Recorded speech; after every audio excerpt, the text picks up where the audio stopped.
بسم اللہ الرحمن الرحیم۔ السلام علیکم۔ اللہم صلی علی محمد وعلی آل محمد کما صلیت علی ابراہیم وعلی آل ابراہیم انک حمید مجید۔ اللہم بارک علی محمد وعلی آل محمد کما بارکت علی ابراہیم وعلی آل ابراہیم انک حمید مجید۔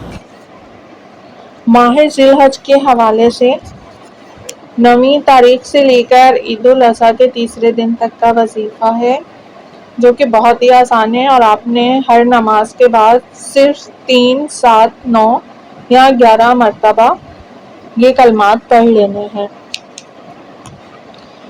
لیکن اس سے پہلے ایک چھوٹا سا واقعہ شیئر کر دوں کہ ایک مرتبہ ایک بزرگ نے اپنے بیٹے کو نصیحت کی۔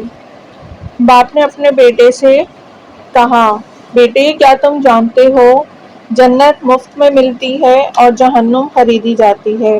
بیٹا، وہ کیسے ابا جان؟ باپ، دوزخ پیسوں سے خریدی جاتی ہے، جو جوا کھیلتا ہے وہ مال خرچ کرتا ہے، جو شراب پیتا ہے وہ بھی پیسوں سے خریدی جاتی ہے، سگریٹ بھی پیسوں سے ہی ملتی ہے، گانے والی CDs وغیرہ بھی خریدے جانے والے مال میں خرچ کرنا پڑتا ہے، اور اس کے برعکس جنت مفت میں ملتی ہے۔ میرے بچے، جو نماز پڑھتا ہے مفت پڑھتا ہے، روزہ رکھتا ہے مفت میں رکھتا ہے، اسی طرح استغفار کرنے اور نگاہیں نیچی رکھنے اور اللہ سے ڈرنے اور اچھا اخلاق اختیار کرنے پر کوئی خرچ نہیں آتا۔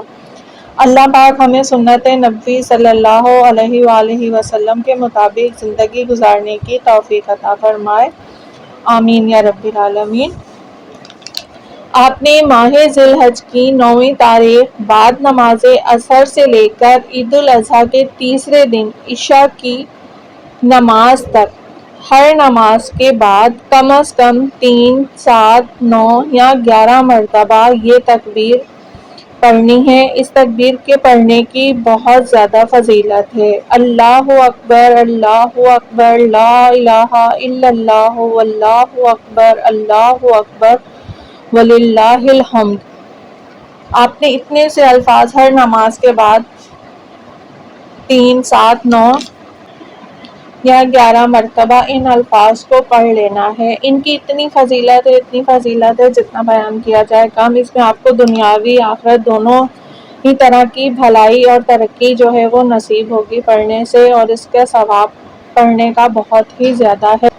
اس عمل کو خود بھی کیجیے اور دوسروں تک بھی اس عمل کو شیئر کر دیجیے تاکہ دوسرے لوگ بھی مستفید ہو سکیں۔